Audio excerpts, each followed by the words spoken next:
የታናሽቱን እጮኛ ሊተዋወቅ በቀጠሯቸው ቀን ከቦታው ተገኝቷል። እጮኛሽስ የጥለሽው መጣሽ? አይ ወንድም ጋሼ እሱ የለም። ምን ነው በሰላም? ሰርጋችሁ ሲቀራረብ መራራ ቁጥሩ ነው? ሁሉም ነገር እኮ አክትሟል።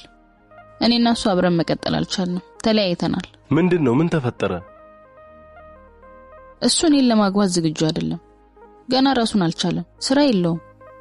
ታዲያ በምን ያገባኛል? ቢያገባኝስ የማይገባኝን ህይወት እየኖርኩ ከሱ ጋር እያከኩል ኖር? አንቺስ እንዴት ያለ ኑሮ ነው የምትፈልጊው? በቃ እንደ ጓደኞቼ ለገንዘብ ሳልጨነቅ የፈለኩትን ሆኜ ተዝናንቼ እኔም በሙሉ አቅሙ ማስተዳደር የሚችል ሰው ማግባት ነው የምፈልገው። ገና ለገና ለወራስ ቢዛ እየተጨነኩ ከሱ ጋር ልኖር? እሱስ ልክ ብለሻል። አንቺን የመሰለች ቆንጆ እንደዚህ አይነት ኑሮ አይገባትም እኮ። አንድ የማውቀው ወዳጅ አለ። እንዴት ያለ ሸበላ መሰለሽ! ሀብቱ እንኳን ተዝቆ አይደለም ተወርቶ አያልቅም። በከተማው በጣም ብዙ ፎቆች አሉት።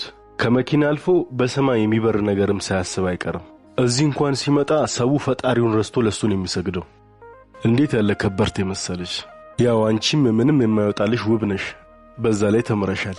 እና እንደው ለሱ ብድርሽ ብዬ አስቤ ነበር። እሱማ ምን ይከፋል? ያውም በአንተ በወንድሜ መጥቶ እንዴት እምቢ እላለሁ? እና እንሂዳ። እሺ። ወንድሜ ግን አራዳ ነው። ያኔም ቀድሜ እሱን አማክሬ ቢሆን ኖሮ ይሄኔ ገና ድሮ አግብቼው ነበር። ከዚህ ዳጋ ጊዜን አላቃጠልም ነበር። የት ነው ይዘኸኝ የመጣው? የምታገቢው ሰው ያለው እዚህ ነው። የት አለ? እዚህ ምን ሰው አለ? ሰውም አለ፣ መቃብር ተጭኖታል እንጂ። ሀብታሙ ወዳጅ ያልኩሽ ይኸው። በአንድ ወቅት ቅድም የነገርኩሽ ሀብት ሁሉ የነበረው ሰው ነው። ወጣት ነው። ምንም ቀረኝ የሚለው ነገር አልነበረውም። ከኔ ጋር ሊሞት ቀናት ሲቀሩት ነበር የተገናኘ ነው።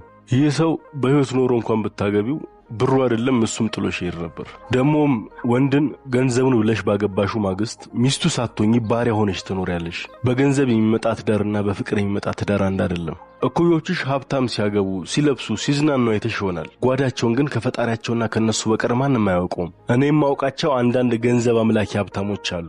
ገሚሱ እንደዚህ ሰውዬ በስጋ መሬት ገብተዋል። ገሚሶቹ ደግሞ በመንፈስ ሞተው በኃጢአት መቃብር ውስጥ በቁም ተቀብረዋል። ታዲያ ከሞተ ሀብታምና በህይወት ካለ ድሃ የቱን ትመርጫለሽ? ሀብታም ሆኖ መልካም አለ፣ እኔም አውቃለሁ። ግን ደግሞ ፈጣሪ ሲሰጥ ነው። ለገንዘብ ብለሽ ያጣሽውን ፍቅር ሀብቱ ሲመጣ ይናፍቅሻል። ሰው በላቡ ባመጣው ብር ከመከበር አብሮ ሰርቶ መከበር ነው የሚያኮራው። ጸባዩ አይጉደል፣ ከፈጣሪ አይራቅ፣ አንቺን ያክብርሽ እንጂ ገንዘብ በአንድ ጀንበር የሚመጣ በሰዓታት ሽርፍራፊ የሚወድም ነው።